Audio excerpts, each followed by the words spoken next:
There is an ongoing war on masculinity.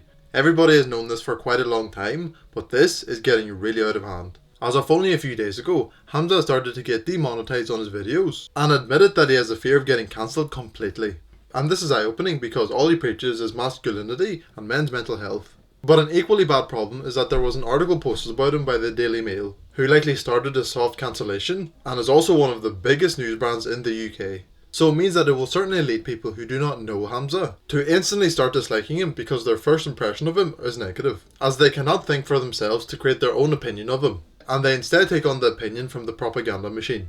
And in this video I want to focus on the article that Hamza was mentioned in, to disprove everything that they said and to try to show how much they're trying to paint Hamza as the villain, even though he has done nothing except bring the world a tremendous amount of good. Now this article does mention 5 creators in total, but I will only focus on Hamza, because everybody who knows him knows that he is the furthest thing from toxic or misogynist. But I won't be able to fully defend other men, as it seems that they only make videos about how to get women and women's psychology, which sure is useful, but doesn't make the world a better place, if at all. Since they and the men who watch their videos are not making the world a better place through being able to attract, pick up and have sex with women.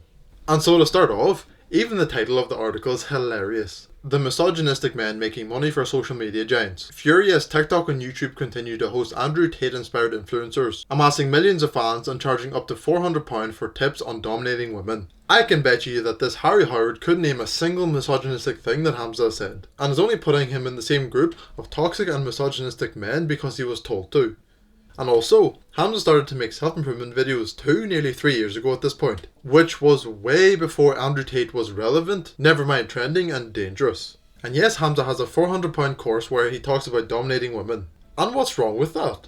If it's too expensive for someone, they won't buy it.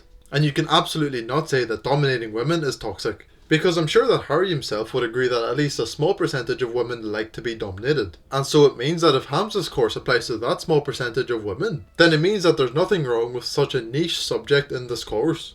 Because it's not like men are going to learn the content in this course and then be able to dominate every single woman on the planet. They will be able to dominate the women who want to be dominated, and the women who don't want to be dominated will unlikely be seduced by men who want to dominate. The article then goes on to say, the course offered by Ahmed promises buyers that they will get benefits including endless energy, and a module showing them how to increase their testosterone levels by 30%. You'll feel how a young man is supposed to feel, energetic, ready to dominate.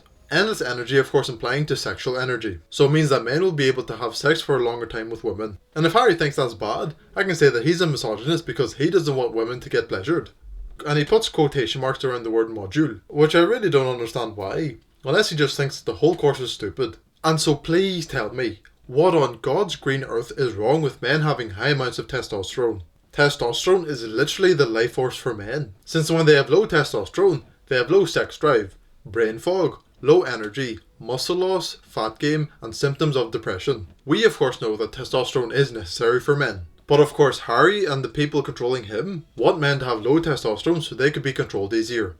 In one video on YouTube, which is titled Chase Pussy, he says you have some fucked up desires inside of you, and those desires are so much stronger than any of this modern bullshit of I want to help people. The most common dark desire is of total fucking domination over women, total domination over other men, leveling up in the social hierarchy by pushing someone else down. This is some dark stuff, right? But you have it inside you, utilize it. You could actually quote anything out of context to make it sound bad. But for actual real context, Hamza is talking about the dark hidden desires that every man has but won't admit. And the point of this video isn't to encourage men to dominate women and other men. It is to chase your goals with that type of intensity. Which means that there will be strong masculine men with money and resources who will use it for good, because they harness their dark side of them to work for their good side as well. So it means that in the end there will be strong masculine men with all the money and resources who will do good for the world and try to keep the peace, instead of those things being in the hands of weak men who will misuse them. In another video he tells viewers, women only fuck winners. Women fuck that disciplined guy who they can see is elevating his status as much as possible. He adds, that time that you spend when you're not even present, but you went on the date just for her,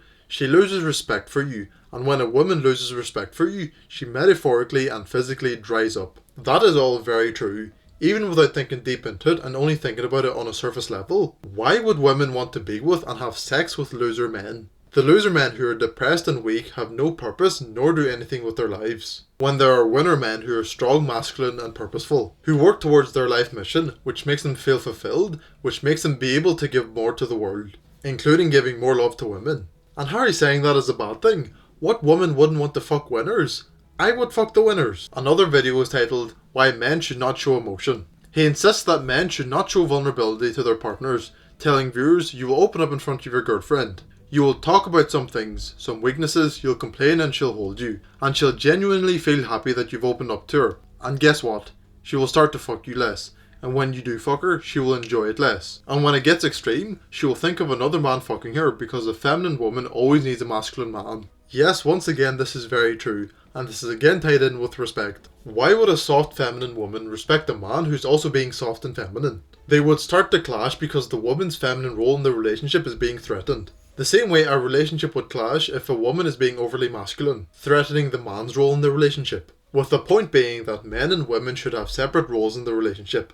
And if the man isn't doing his role of being the strong one who fixes problems, what is there to respect? It's like if a head boss wasn't doing his job because times got hard. When a man is in a position of status and power, it takes a lot of responsibility. And if he cannot handle that responsibility, there is nothing to respect. A man only gains respect through showing his competence day in and day out, which is done by taking care of his responsibilities without fail and without complaint. This is the modern equality bullshit of everyone deserving something and everyone being worthy. Respect is only gained through competence. And the more competence you gain by taking care of responsibilities, the more respect you get. Otherwise, there is nothing to respect. Tell me, why do you not respect the lowlives who do nothing but sit at home all day and play video games? Because they have a comfortable life and take on zero responsibility. So you give them no respect because they show no competence. Whereas I'm nearly certain that you have quite a bit of respect for the homeless people you see who have dogs. Because how much lower could you get in life than being homeless? And when someone is homeless and still takes care of a dog, you have a lot of respect for them because they show that they can still take care of responsibilities even when going through serious hard times. And so when your woman doesn't respect you, she will be less intimate with you. Because women only have sex with men that they respect. And you hear the same story all the time. There's one guy who is a player and is talking to a woman. The woman knows that he doesn't want anything serious with her, but she still meets up with him and has sex with him every time they meet. Why? Because she respects him. And the reason why I think this is viewed so negatively is because of the modern fairy tale relationship, where it's shoved down everybody's throats that you'll be together forever, always happy, and each of you will be 100% invested in the other person no matter what. Sure, that sounds very nice, but that isn't realistic in any way. If the man is getting really soft, the woman will start to think about other masculine men. And if the woman is starting to get really masculine, the man will start to think about other feminine women. And that is just life. If you're not getting the things that you want from life, you will be constantly thinking about the things that you want in life. And so in conclusion, the war on masculinity continues. And it has gotten to a point where strong masculine and positive role models like Hamza are getting attacked. And it means that real positive masculinity is more important than ever. Because the Matrix will continue pushing that men should be feminine. And us masculine men need to keep spreading this message, either through our YouTube channels or in person. And so I can confidently say that Hamza, I stand with you. And I would say that I speak for all fellow men when I say that. We cannot back down now, as the attack on masculinity is only getting stronger, which means that us men need to become stronger as well.